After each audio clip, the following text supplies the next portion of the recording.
Allez, dernière vidéo sur les additions et soustractions de nombres relatifs.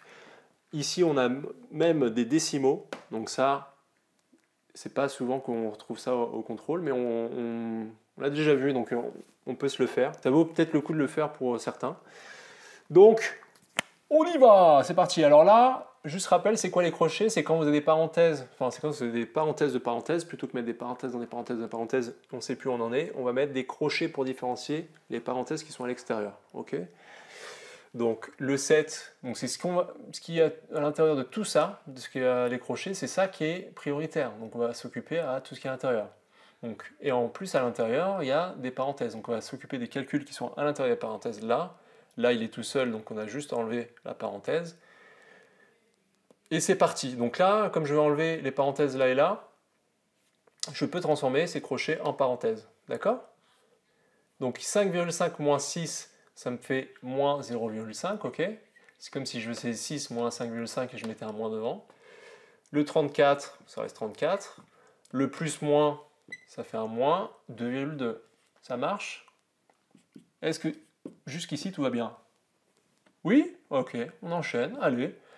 Donc moi, plutôt que faire ça plus ça, je vais additionner les nombres négatifs. Quand j'additionne deux nombres négatifs, ils vont dans le même sens, donc c'est comme une addition de deux nombres positifs et je mets un moins devant. Donc 0,5 plus 2,2, ça fait 2,7.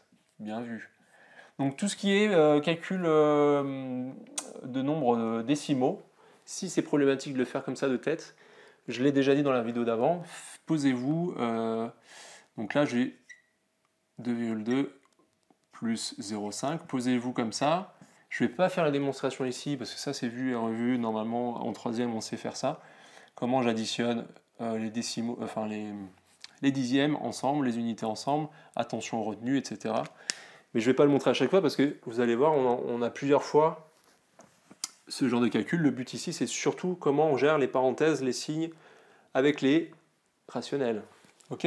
Donc c'est pas le but de la vidéo, mais passer du temps si ça c'est pas clair, ça c'est bien de le maîtriser. Donc là j'ai juste mon 34 ici, ok, donc juste pour vous.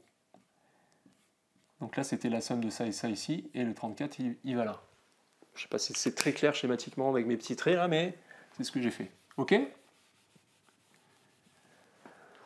Ok, on avance, on avance. On a 7 moins, entre parenthèses, 34 moins 2,7, ça me fait 31,3. Ok, encore une fois, vous pouvez le poser en colonne comme ça. Mais moi, je fais, par exemple, 34 moins 3 et je rajoute 0,3. Ok, la différence entre 3 et 2,7, c'est 0,3. D'accord?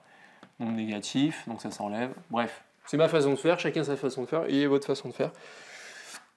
Il n'y a pas de règle vraiment générale pour calcul mental comme ça. Donc là, je peux enlever les parenthèses. Elles ne servent à rien, puisqu'il est positif, le 31,3.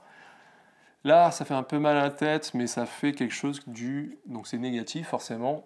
Il est plus gros ici. Donc je peux faire 31,3 moins 7, et je le mets négatif. Donc ça me fait 24,3.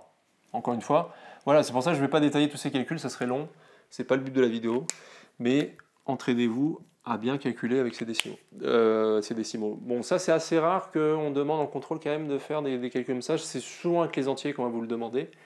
Et encore plus avec les multiplications, divisions, c'est plus ce genre de trucs, avec les puissances, les notations scientifiques aussi. C'est plus sur ça qu'on vous attend en contrôle, mais c'est bien de s'attarder à ces petits calculs-là, ça fait du bien, ça entraîne.